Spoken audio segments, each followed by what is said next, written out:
Mesdames et messieurs, bonsoir et bienvenue dans votre émission Tapis Rouge, votre émission 100% dédiée à l'élite africaine. Ce soir, nous sommes au Grand Hôtel du Niger en présence d'un public charmant pour ce deuxième numéro ici à Niamey, dans la capitale du Niger. Nous allons partir tout de suite avec la première partie de cette émission Afrique Espoir.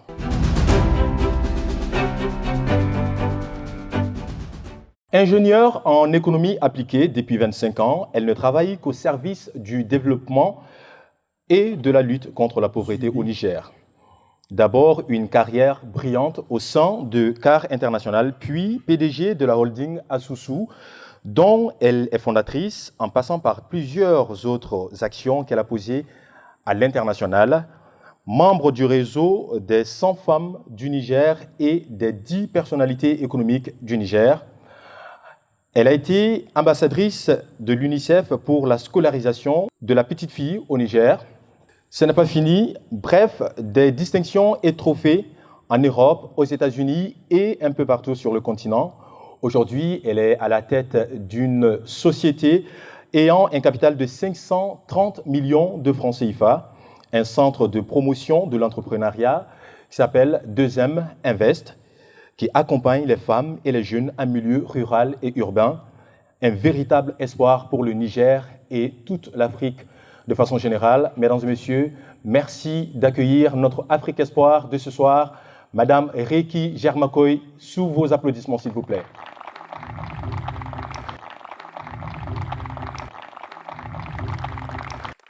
Reki Germakoy, merci d'avoir accepté notre invitation. Bienvenue sur le plateau de Tapis Rouge. Au regard de votre parcours, vous aviez aisément le choix de faire une carrière à l'international. Pourquoi avoir choisi de revenir au pays et bien sûr de vous investir aux côtés des femmes et des jeunes depuis bientôt 25 ans? Ok, merci bien. En réponse à votre question, bien entendu, il faut savoir que moi je suis nigérienne. Donc, je suis une fille de ce pays qui a eu la chance et l'opportunité d'aller à l'école et dont l'instruction, les études ont été vraiment payées par le pays. Moi, j'ai fréquenté les écoles publiques du primaire jusqu'au lycée. Ensuite, mes études ont été payées par le gouvernement du Niger.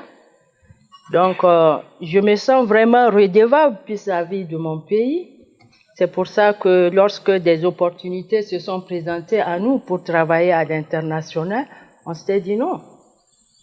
Il est de notre devoir de revenir au pays et d'apporter notre contribution au développement du pays. Donc, je peux dire vraiment c'est la raison pour laquelle je suis là. Quand nous avons eu le bac, c'est l'année où vraiment la programmation a été arrêtée. Donc, on n'a pas eu l'opportunité d'aller travailler au niveau de l'administration publique, mais on s'est investi dans les ONG internationales et après dans l'entrepreneuriat. Et je pense que ça, je le fais parce que je dois quand même faire un retour d'investissement pour mon pays et c'est ce qui m'a vraiment amené à travailler pour les femmes, à travailler pour la jeunesse au Niger. D'accord. Et cela, nous l'avons déjà vu. Vous avez une carrière très brillante depuis plus de 25 ans que vous investissez ici dans le pays, mais aussi à l'international. Aujourd'hui, vous êtes à la tête d'une société, 2M Invest. Nous allons en parler tout à l'heure. Mais bien avant, notre équipe de reportage a passé une journée avec vous au bureau et également sur le terrain. Nous allons regarder ce reportage dans Inside et juste après, on se retrouve.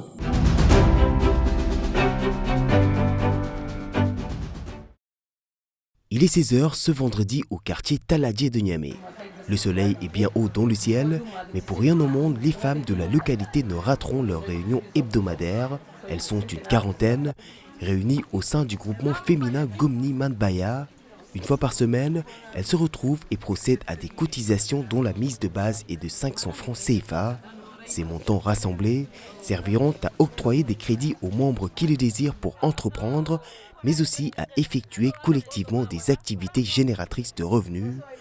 Gomniman Baya s'illustre dans la fabrication de biscuits, dans la transformation agroalimentaire et dans la confection et la location de bâches. Cela fait plusieurs mois que nous avons formé notre groupement composé uniquement de femmes.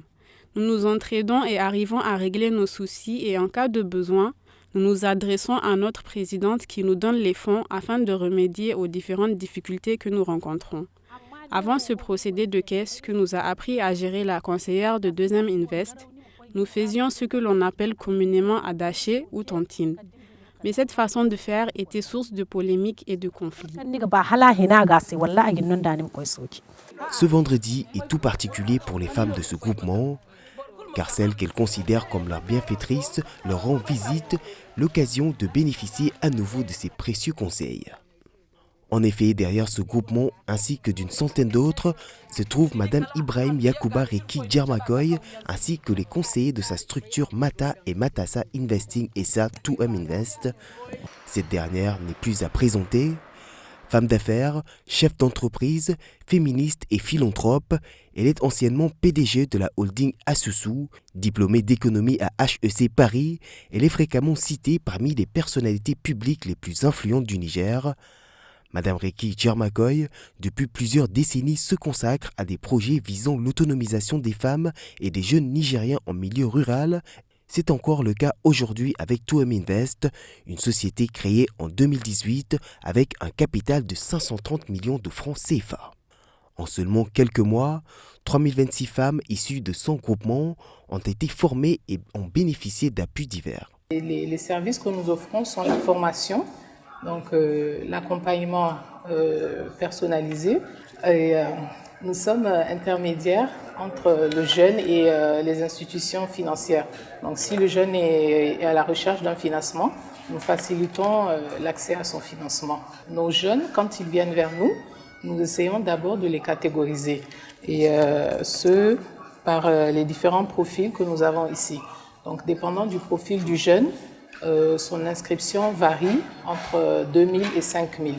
L'objectif affiché à 2M Invest est de lutter efficacement contre la pauvreté à travers l'autonomisation de centaines de milliers de femmes et de jeunes à travers tout le pays.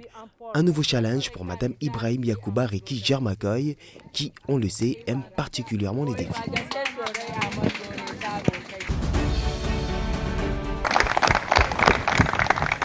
Voilà, retour sur ce plateau.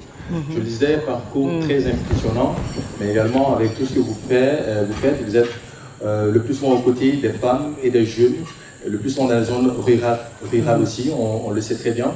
Votre société 2M Invest, depuis de sa création aujourd'hui, moins d'une année, vous avez déjà formé plus de 4000 femmes sur le terrain. Cette formation consiste en quoi exactement? Quel est le but recherché? Pour le volet femmes, je peux dire que c'est vraiment une continuation d'une vision que nous avons eue il y a 25 ans. Comme vous le savez, j'ai eu l'opportunité de travailler dans les ONG internationales, notamment ACARE International. Et là-bas, nous avons développé un produit qui s'appelle Mata Masudubara, donc les femmes ingénieuses. C'est un modèle de regroupement de femmes en association ou en caisse d'épargne et de crédit, parce que les femmes utilisent leurs propres ressources. C'est à partir de leur propre épargne qu'elles se font du crédit pour financer leurs besoins en financement, si je peux le dire comme ça, pour le développement des activités génératrices de revenus. Donc, lorsque j'avais fini ma mission au niveau de l'institution de microfinance que vous connaissez, donc je me suis sentie encore interpellée parce qu'à ce niveau, je n'avais pas fini de parachever la mission que j'avais pour la femme nigérienne. C'est là que je me suis dit, bon, au niveau du 2M SA, qui est une société qui a pour vocation d'assurer la création de richesses pour le pays. Donc, dans un premier temps, peut-être il serait mieux de commencer par l'activité par laquelle nous sommes beaucoup plus à l'aise, où nous pensons qu'on a l'expérience avérée et l'expertise. Donc, c'est là que le choix a été fait pour dire, bon, nous allons passer d'abord dans un premier temps par la promotion de l'inclusion financière en faisant la vulgarisation de ce modèle qui a touché beaucoup de femmes au Niger depuis 30 ans. Et si ma mémoire est bonne, il y a 20 ans, j'ai dû parcourir plus de 20 pays en Afrique où nous avons répliqué ce modèle, notamment au Rwanda par exemple. On a été jusqu'à 3 fois et c'était vraiment une expérience qui a été réussie et sur laquelle les caisses populaires du Rwanda se sont inspirées pour développer leur pays. Donc, nous pensons que le travail que nous faisons avec la femme, c'est parce que, bon, on sait bien que la pauvreté au Niger, elle est multidimensionnelle et puis elle a beaucoup plus un visage féminin. Or, on sait que la femme, elle constitue un levier fondamental au sein du ménage, au sein de la communauté et de la société de manière générale.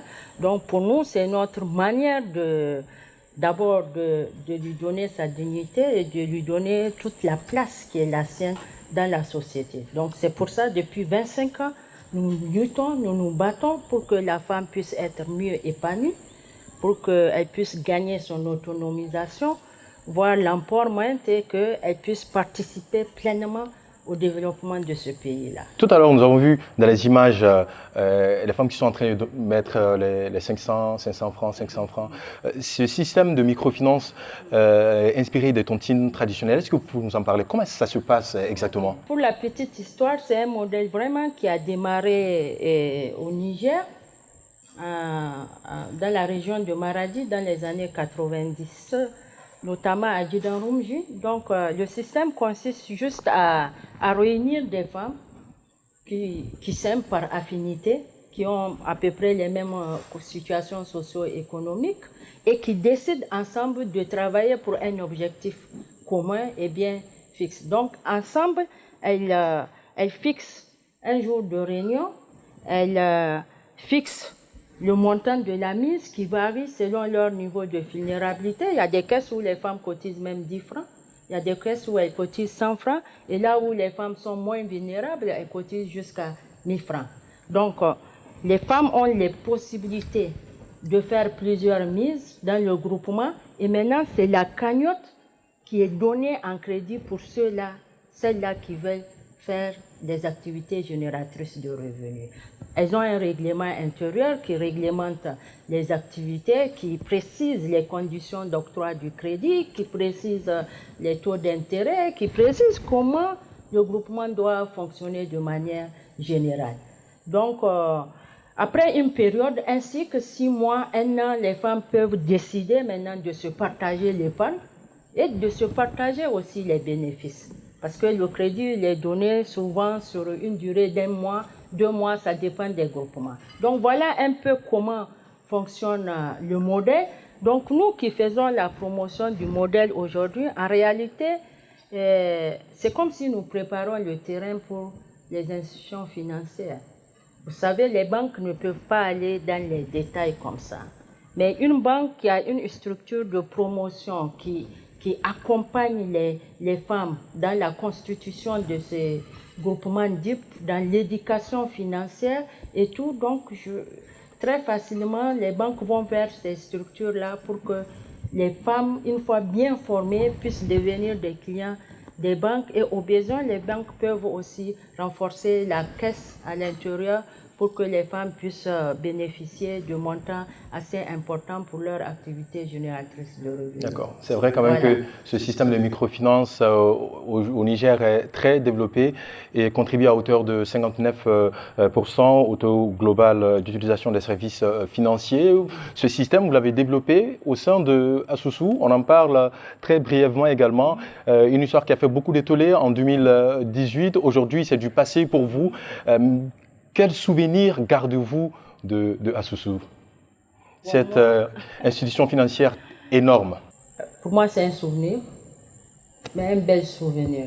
Moi, je ne garde que des bonnes choses concernant Asoso. Parce que pour moi, c'est un instrument où des femmes et des hommes se sont battus pendant 15 ans pour mettre en place. À l'origine, c'était un projet. Donc, du concept projet, pour inscrire cela dans la durée, on avait créé une association. Et ensuite, maintenant, l'association a créé une société anonyme avec des capitaux propres. Donc, moi, rien que le processus, je pense que c'est une bonne chose pour notre pays. Et quand l'instrument a été mis en place, l'instrument a enrôlé quand même plus de 700 000 Nigériens qui étaient des clients, qui étaient bénéficiaires des crédits. Partout dans le Niger, on avait plus d'une cinquantaine d'agences. On avait mis des centaines de milliards de crédits.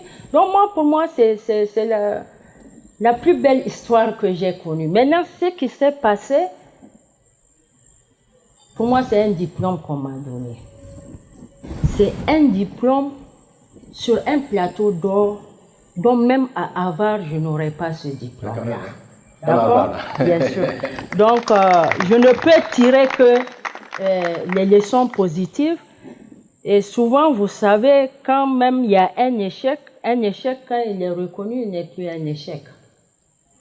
Parce qu'on tire, on s'inspire des faiblesses de l'échec pour reconstruire.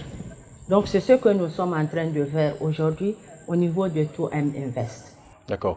Alors, on s'achemine vers la fin de cette première partie. Est-ce que vous avez aujourd'hui un conseil à prodiguer à nos mamans, à nos sœurs, à nos femmes pour entreprendre, se développer aujourd'hui? Vous qui êtes une experte dans le domaine.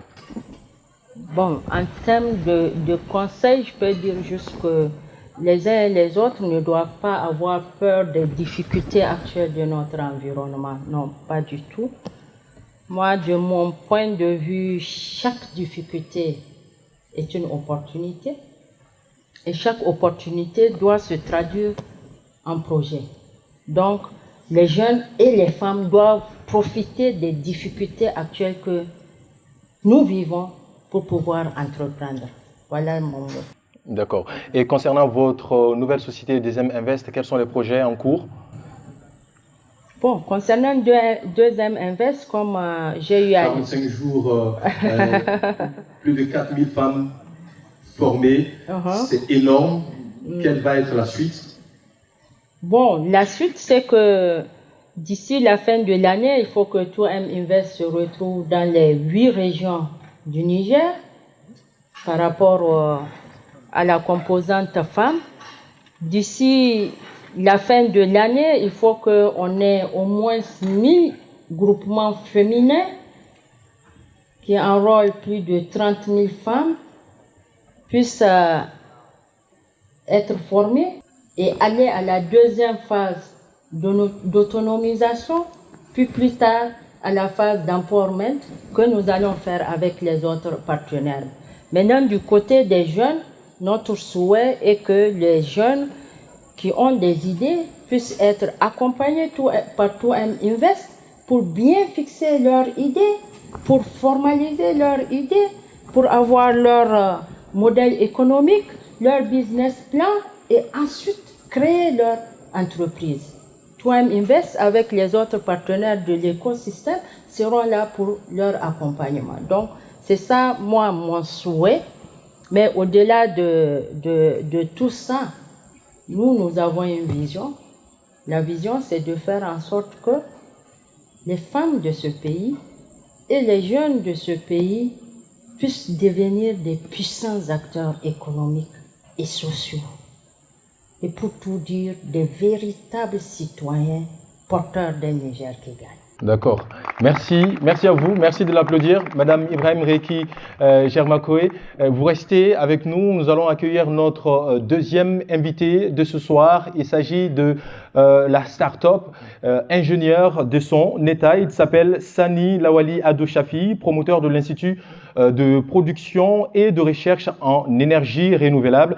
Il est ingénieur pétrolier et énergétique. C'est l'électronique plutôt qui le passionne, au point qu'il a créé 2 produits qu'il vient de mettre sur le marché tout récemment, qui n'a pas encore été commercialisé, mais qui est quand même déjà opérationnel. Il est incubé au niveau de SIPMEN.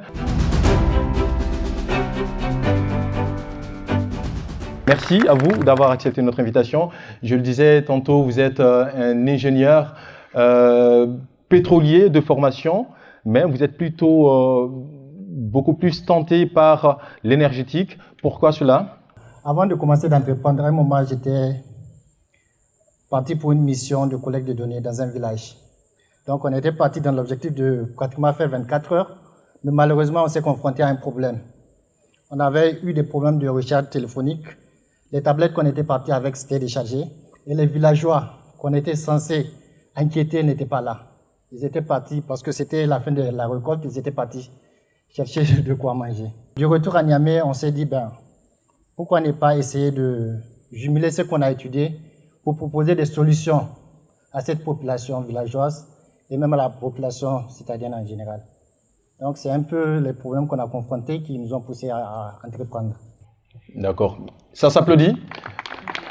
C'est assez osé. Alors, vous venez de concevoir un kit solaire du nom de l'Elial. Alors, de quoi s'agit-il exactement? Nous allons tout d'abord regarder en images parce que nous sommes également partis chez vous à la découverte de ce kit-là.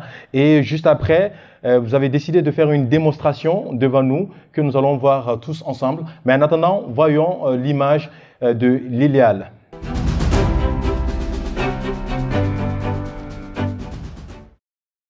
Avec son taux d'ensoleillement extrêmement intense, s'il y a bien un pays où il fait bon entreprendre dans le domaine de l'énergie solaire, c'est bien le Niger. C'est la décision prise il y a bientôt 2 ans par le jeune Sani Lawali Ado Shafi en mettant sur pied l'Institut de production et de recherche en énergie renouvelable Ypren Énergie, aujourd'hui accompagné par le Centre d'incubation des petites et moyennes entreprises du Niger, le SIPMEN. Ingénieur pétrolier et énergétique de formation, mais aussi passionné d'électronique, Shafi ne veut pas se limiter à la simple installation de panneaux solaires. Le Géo trouve tout du Sahel veut sortir des sentiers battus et proposer des solutions innovantes et adaptées aux besoins des populations. Sa principale cible, les zones rurales où la couverture en électricité reste infime. C'est ainsi que naît l'Elial, qui veut dire lumière en peul, un kit solaire multifonction. Grâce à un partenariat signé avec une ONG de la place, Ypren a également conçu le chariot solaire ambulant. L'idée nous est venue suite à un constat. On s'est rendu compte que la population rurale souffre tellement et qu'on a du potentiel qu'on doit exploiter. C'est en fait ce qui nous a poussé à réfléchir sur une entreprise qui œuvre dans le domaine des énergies renouvelables. Les produits qu'on a actuellement, il s'agit du kit L'Elial. L'Elial qui veut dire lumière. En fait, le kit permet de résoudre les problèmes de base de la population rurale, à savoir accès à l'information, recharger les téléphones, avoir un brasseur de vent et accès à la télé. De nombreuses idées germent dans l'esprit de celui qui, à ce rythme, ne va pas tarder à devenir le roi du solaire. Une version améliorée de l'Elial, un kit d'arrosage solaire entièrement automatisé et intelligent, ou encore une couveuse solaire sont en cours de conception. Voilà, retour sur ce plateau avec le futur roi du solaire avec nous. Et science tenante, il a amené son kit, l'Elial, qu'il va faire, il va tester devant nous tout de suite et nous allons découvrir. Vous pouvez. Mesdames et messieurs, nous avons le kit L'Elial là devant nous. En fait, ce kit est conçu dans l'objectif de résoudre les problèmes de base de la population rurale. Ce kit permet, il a une option lumière, comme vous voyez. L'option lumière a 3 gradients d'intensité. On peut régler comme ce qu'on veut. Là, on a la télé.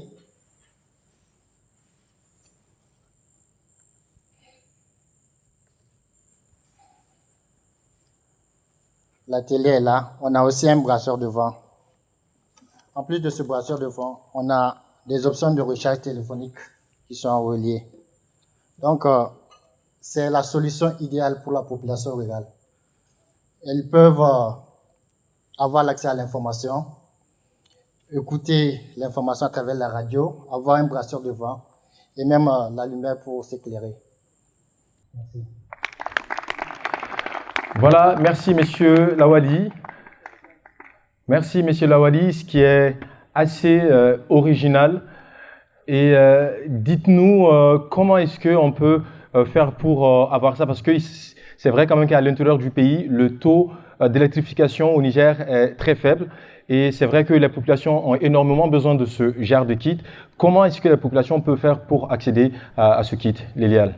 Bon, pour accéder à ce kit, actuellement, nous sommes en train de commercialiser les kits. Et à l'intérieur du pays, nous sommes en train de signer des partenariats avec des boutiques en région qui nous permettent de pouvoir écouler ces produits. Et en plus de cela, nous sommes en train de signer des partenariats avec une institution de microfinance qui permet d'accéder à ces kits à crédit. Ok, ce qui peut être assez intéressant. Alors, en attendant le crédit, si moi j'ai besoin d'utiliser ça chez moi, c'est vrai quand même que ce n'est pas gratuit. Alors, combien est-ce qu'on doit débourser? Bon, ce kit coûte 320 000 francs. Okay. C'est un kit complet qui a 3 lampes, une télévision, un brasseur de vent, 2 bouts de charge et les panneaux. Il y a une garantie de 2 ans et pratiquement vous aurez 24 heures sur 24 d'énergie. Ça s'applaudit. Ça s'applaudit. Alors, plus de 300 000 francs, c'est pas beaucoup, mais c'est beaucoup pour nos ménages. Et est-ce que vous avez pensé à mettre des systèmes en place pour que les populations puissent bénéficier de ces kits, peut-être à moindre coût ou subventionnés, par exemple? Oui, c'est le cas du partenariat qu'on essaie de signer avec Capital Finance. Et actuellement, il y a l'update qui est là, qui sera bientôt mise à jour. C'est un système de paye as you go. C'est-à-dire la personne peut payer 20%, le reste c'est par train, soit par carte, de 1000 francs, 1000 francs, 2000, jusqu'à ce que le client finisse d'éponger. Et maintenant, il aura tout à sa disposition. D'accord. Ça, c'est très bien, c'est une très bonne chose. Alors, vous êtes vraiment un inventeur, hein, parce que ce n'est pas votre seul produit, mais vous avez également un deuxième produit que nous avons vu en image tout à l'heure. Est-ce que vous pouvez nous parler de ça également? Oui, c'est le chariot solaire ambulant. En fait, c'est réfléchi dans l'optique de pouvoir créer de l'emploi à la population et de réduire l'immigration. C'est un projet qu'on essaie de réaliser avec l'aide d'une ONG de la place. Un frigo qui maintient les produits au frais durant toute la journée. Donc, imaginez combien ça peut régénérer en termes de sous pour la population ou bien celui qui va l'utiliser. D'accord. Ok. Restez avec nous, Madame Riki, on se retourne vers vous. Voici un modèle de réussite. Que pensez-vous de ce genre d'initiative mise en place par ce jeune?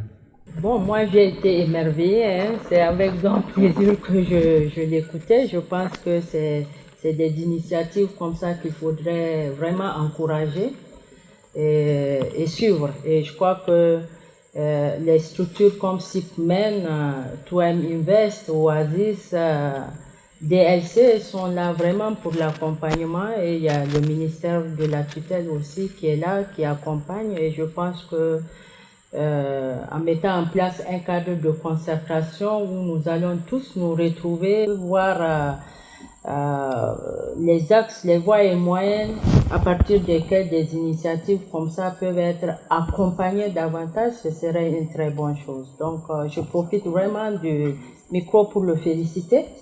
Super. Lawali, merci d'être passé sur ce plateau, et bon vent surtout pour tout ce que vous êtes en train de mettre en œuvre.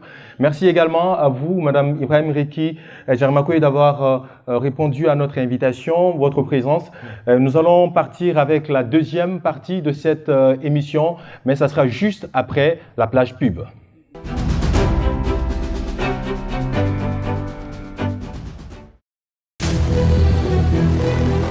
Nous sommes une agence créative. Nous avons une équipe jeune. Nous sommes plusieurs collaborateurs. Nous venons de divers horizons, chacun avec un talent. Nous intervenons dans 7 domaines clés.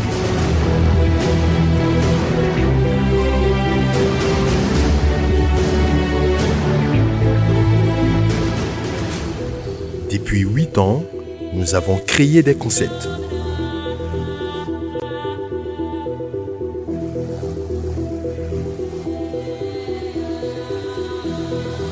Avec de nombreux partenaires. Nous sommes Prestacom Afrique et nous avons lancé Prestacom Niger. Avec plus de défis, de nouveaux concepts à la clé.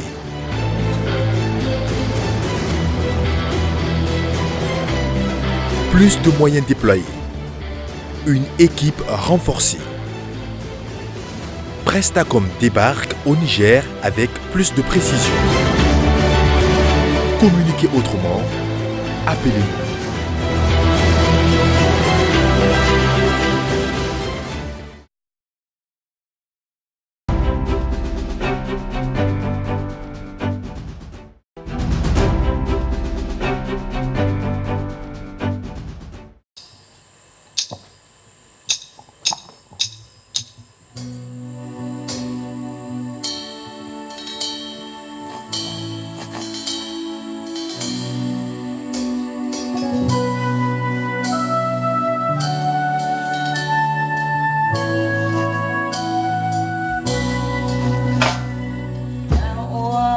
Bye.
Quel talent, quelle voix. Bonsoir, bienvenue. Déjà, on voit vous êtes une touche à tout. Vous avez tous les styles, rap, R&B à la fois, reggae. Quel est votre style musical? Personnellement, je ne définis jamais mon style musical. Je dis que je suis assez polyvalente. C'est vrai que c'est un mot peut-être qui peut être exagéré parce qu'il y a tellement de types de musique dans le monde qu'on ne peut pas tout savoir faire. Mais je reste quand même assez large, dans un spectre assez large de musique. Voilà. Vous avez une très belle voix. On a eu l'occasion de découvrir cela tout de suite. Votre premier morceau, un Oa. Oui. Un Oa, Oui. c'est Hausa. Oui. De quoi parle ce morceau? J'entends Niger, Niger, Niger, je parle pas Hausa. Alors, ouais, en fait, c'est une reprise d'un ballet nigérien. Je pense que la plupart des gens ont eu à l'entendre à l'époque où Télé Sahel était la seule télévision au Niger. Et donc, il y avait ce ballet qui passait.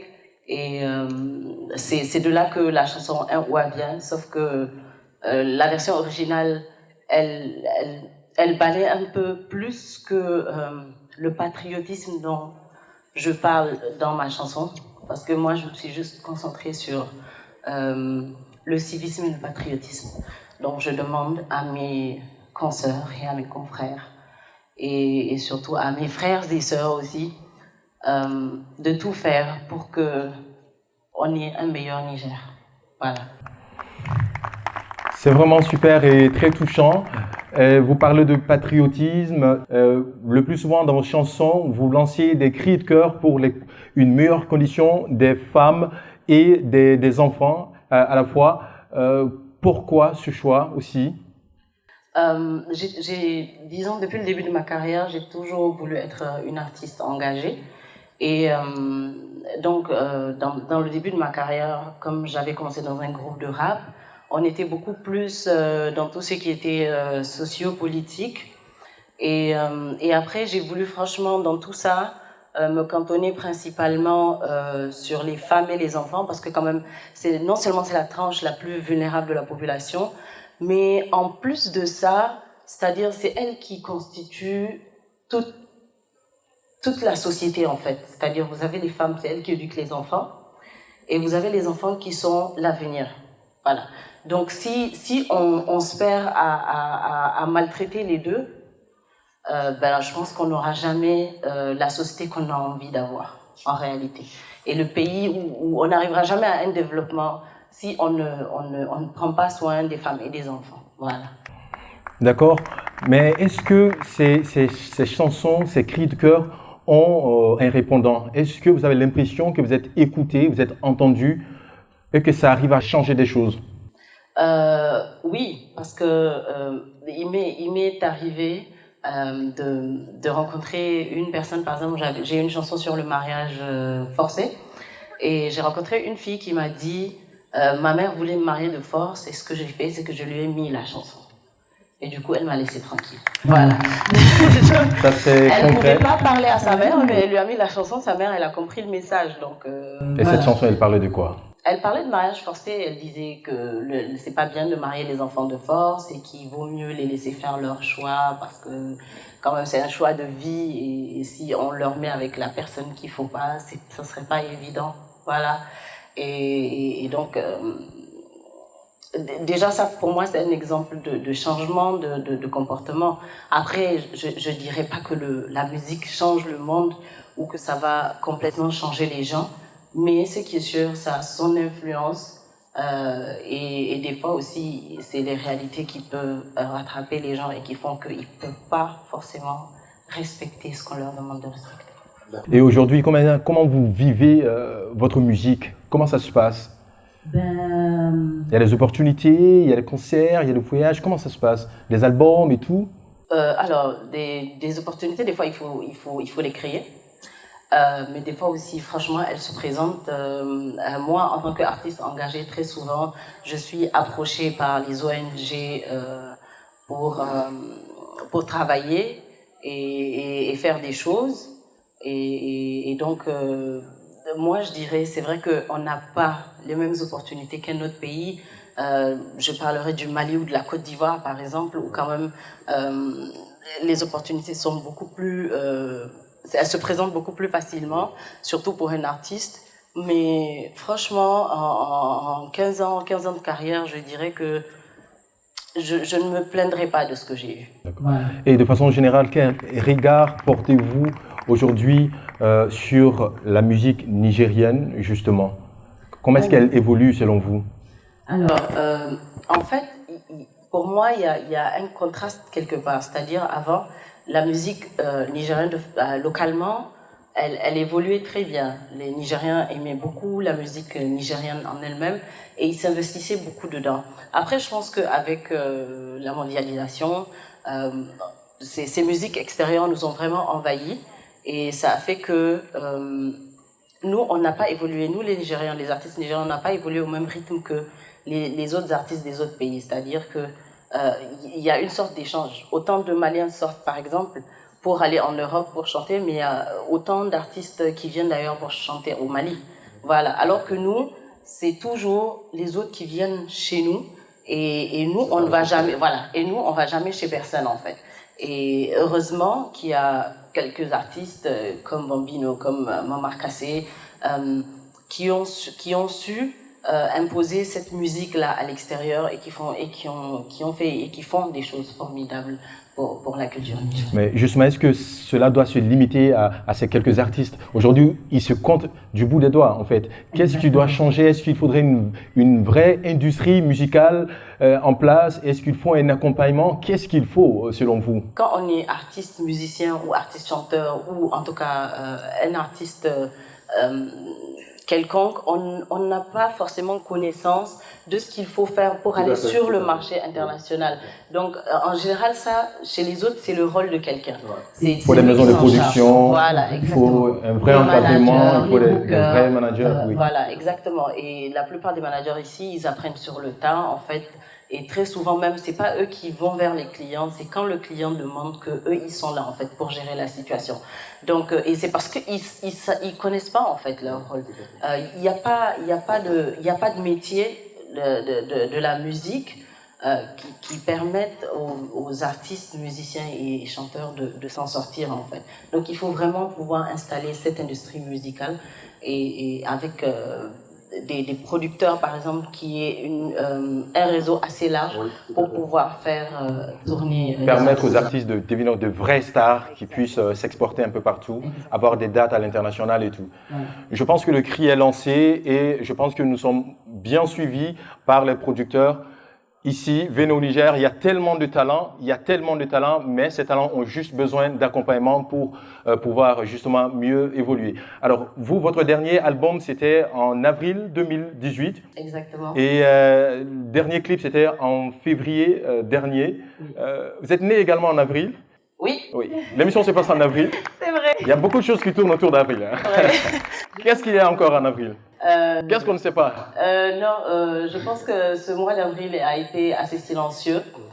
J'avais un projet j'ai une chanson que j'ai faite avec Diko Fils, le Burkinabé, l'artiste burkinabé, et donc j'ai voulu en fait réaliser le clip à Ouaga et puis revenir avec, mais ça s'est pas passé comme prévu. Donc voilà, mais ce mois d'avril quand même a été... Voilà. Avril, à chaque fois ça va. Voilà, avril franchement, ça va. Vous n'êtes pas que artiste, vous êtes également consultante média, on peut dire ainsi, parce que pour votre information, le plus souvent quand vous appelez sur Orange, la petite voix qu'on entend, la très belle voix qu'on entend, c'est elle, justement.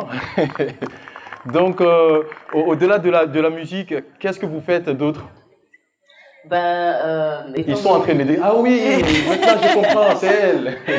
Ouais, et je suis sûre qu'ils ont dû sortir de ces mots par moment. Ça arrive à tout le monde. Ouais. C'est toujours la même voix. C'est toujours la même voix. Dit mettre en attente, il faut attendre. Voilà, votre correspondant va vous parler. Exactement. Elle ne se repose jamais. C'est elle qui répond toujours. Voilà, en fait, donc j'ai travaillé dans une boîte de com où je faisais tout ce qui était scénario pour des spots télévisés, les voix de répondeurs.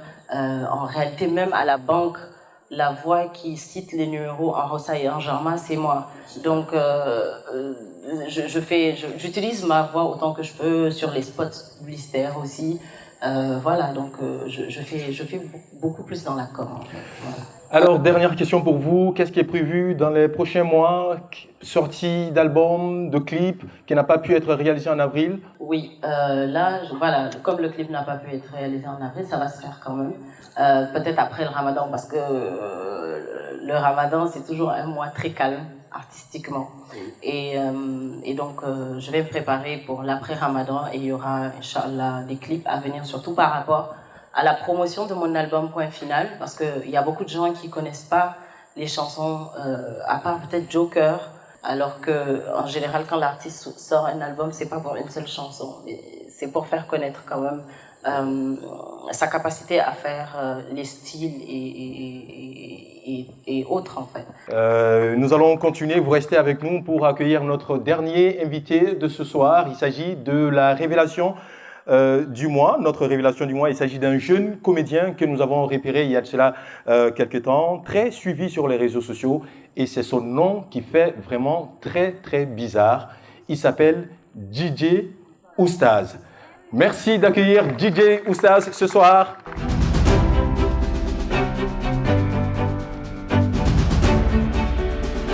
Alors DJ Oustaz, bienvenue sur notre plateau. Franchement, je ne vais pas laisser l'histoire du surnom. À l'état civil, vous vous appelez Abdul Rachid Abdul Moumouni, alias DJ Oustaz. Vous avez 28 ans, technicien supérieur en génie civil. Également, vous faites de la danse tradie moderne, mais c'est vraiment votre nom, je ne comprends pas. Parce que DJ Oustaz, c'est-à-dire genre DJ et Oustaz, Aouzubillahi minash-shaytanir rajim, bismillahir-rahmanir-rahim. Donc, est-ce pas paradoxal d'avoir ce nom? Oui. Bon, ma réponse sur ce nom, c'est que j'ai deux faces en question, en vérité. Je parais timide quand tu me vois. Franchement? Oui. Même là, vous êtes vraiment timide. Et mis à part ça, quand je suis sur scène, je suis vraiment moi. En fait, je me retrouve dans la comédie. Je crois que je l'ai découvert après. Oustaz, c'est pas vraiment imam, quelqu'un qui a bûché le Coran. Non, ouais. C'est un nom, juste c'est une impression, je dirais, c'est une langue arabe. Donc, DJ Oustaz, donc pour conduire les gens à dire que wow, c'est bizarre. Allez, on clique ma page, j'ai beaucoup d'abonnés comme ça, moi. Effectivement, parce que sur les réseaux sociaux, nous avons eu le temps de vérifier. Vous avez des milliers vraiment d'abonnés. Vos vidéos sont regardées des milliers de fois. D'ailleurs, pour l'occasion, vous allez découvrir avec nous un petit sketch qu'il a fait tout récemment, Corruption. On va voir, vous allez juger par vous-même et juste après, on va commenter.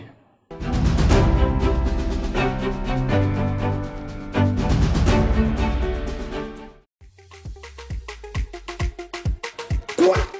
Ça veut dire quoi ça? Il n'est même pas capable de m'amener une bonne moyenne.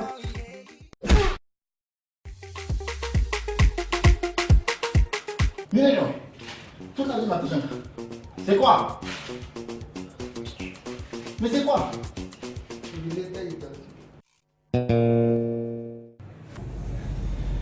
Petit 12 de moine.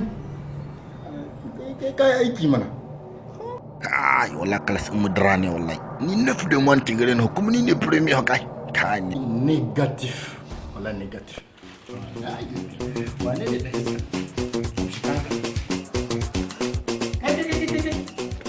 Hein? Viens ici. Il paraît qu'on vous a remis les bulletins aussi. Oui, papa. Donc, fais-moi voir ton bulletin. Hein? Fais-moi voir ton bulletin. D'accord, papa.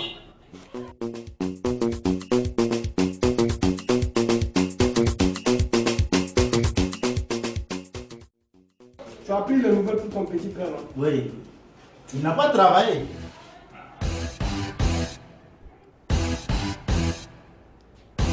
Donc tu as eu un 10. Donc tu ne vaux pas. Vous êtes sûr, papa? C'est bien un 10, je vois. Hein?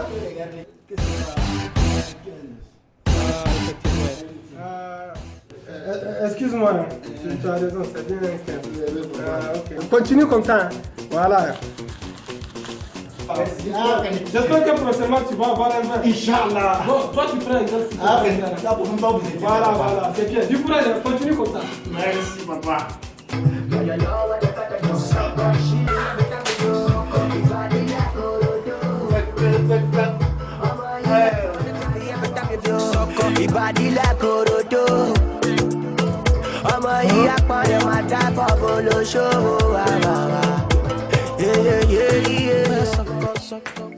Chigi, 9 de moyenne. Poisson d'avril. C'est une carrière brillante qui se prépare pour vous. Vous avez commencé à faire ça il y a juste quelques mois, que vous avez découvert que vous avez vraiment du talent en comédie. D'où tirez-vous votre inspiration, ou bien est-ce qu'il y a des comédiens exactement qui vous plaisent en général? J'ai jamais su que moi j'ai un talent vraiment comique. Jusqu'au jour où j'ai découvert ça avec un ami qui a exactement une page qui s'appelle Wanuski Montana, je tiens à le préciser. Il m'a mis dans le bain, je l'aidais vraiment, mais ça m'a amené, pourquoi ne pas faire ma propre page? Et puis bon, voilà. Il m'avait conseillé, je l'ai fait. Alors, DJ Oustaz a certainement aujourd'hui aimerait bien faire de grandes scènes, que ce soit en Afrique ou en Europe, participer au Parlement du Rire, par exemple, ou Jamedi Comedy Club, etc. Selon vous, qu'est-ce qui vous manque pour arriver à cet objectif-là? À vous également, à d'autres jeunes comédiens qui sont au Niger. Qu'est-ce qui vous manque exactement aujourd'hui? On dit que les Nigériens n'ont pas de talent. Moi, je tiens à dire que non. Parce que sauf celui qui a essayé saura vraiment que c'est difficile même de sortir son talent de chez soi avant de faire, je sais pas, laisser les gens qui sont à l'extérieur juger si tu es capable ou pas. J'ai vraiment l'espoir de grandir dedans. C'est aussi un métier, faire de la comédie, et que il y a la satisfaction du cœur déjà qui est le plus important, mais même en plus de ça, ça paye très bien. Maman en est un exemple aujourd'hui. Il est du Niger et le Parlement du Rire tourne autour de lui. Donc on espère d'ailleurs qu'il regarde cette émission et qu'il fera en sorte à ce que dans les prochains jours, dans les prochains mois, que Didier Oustaz puisse se retrouver sur la scène du Parlement du Rire. En tout cas, merci, et on espère que le message est vraiment bien passé. Nous sommes presque à la fin de cette émission. Vous n'allez pas nous laisser comme ça. Vous allez faire une démonstration ici tout de suite que nous allons regarder de juste quelques minutes. Et juste après, ça sera à la fin de cette émission. Merci à vous qui avez effectué le déplacement. Merci à notre charmant public. Merci à vous pour votre présence. On se retrouve le mois prochain pour un autre numéro de Tapis Rouge, pour aller à la rencontre de l'élite africaine, pour aller à la rencontre de la promotion des jeunes africains. Les jeunes ont du talent et ce cadre-là est justement fait pour qu'on puisse le savoir. Merci à vous et on se dit à très bientôt. Sans nous quitter, on va partir avec DJ Oustaz.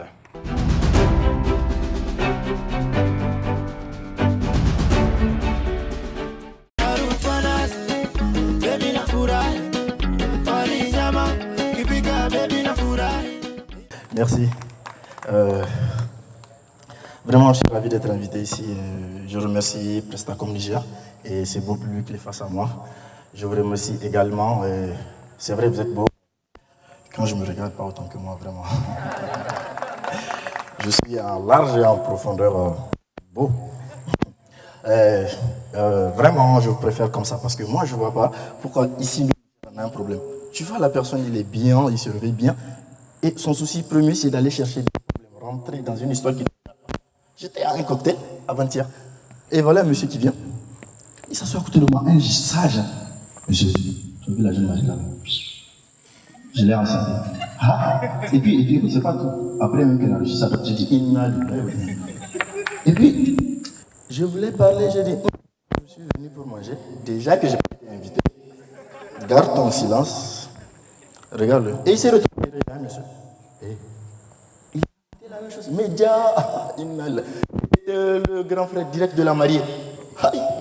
Un moment, tu entends une gifle dangereusement qu'il a éjecté de sa chaise. Oh, il est tombé, il me regarde, j'ai dit, tu ne me connais pas. Mais il n'y avait pas, moi, il y avait un truc qui m'a énervé. J'étais une fois en train de chercher un boulot. Je viens, je veux un mendiant, je lui dis, s'il te plaît, fais-moi doigt. Je mets ma main, j'ai payé un billet, j'ai donné. Mais je pensais que c'était un billet de 500. Oh, je lui ai donné un billet de 10 000. Tu dois donner 10 000 à un mendiant ici à Niamey. Quand je me suis rappelé, j'ai dit, hey, mon frère, je me suis trompé, s'il te plaît. Hein. Il dit quoi? Moi, j'ai fait droit pour 10 000. Il dit, tu as fait droit pour 10 000. Et puis, il a dit, moi, j'ai déjà envoyé droit. J'ai dit, tu as envoyé où? Il dit, j'ai envoyé. Il dit, où? Il fait comme ça. J'ai dit, c'est quoi comme ça là? J'ai dit, c'est pas Isa, mon frère. Il dit, c'est... J'ai dit, ah, d'accord, j'ai tout le temps. Monte, va chercher mon argent. Va chercher mon argent. Je suis là. Ah, sinon, je te tape là. Merci, c'était moi.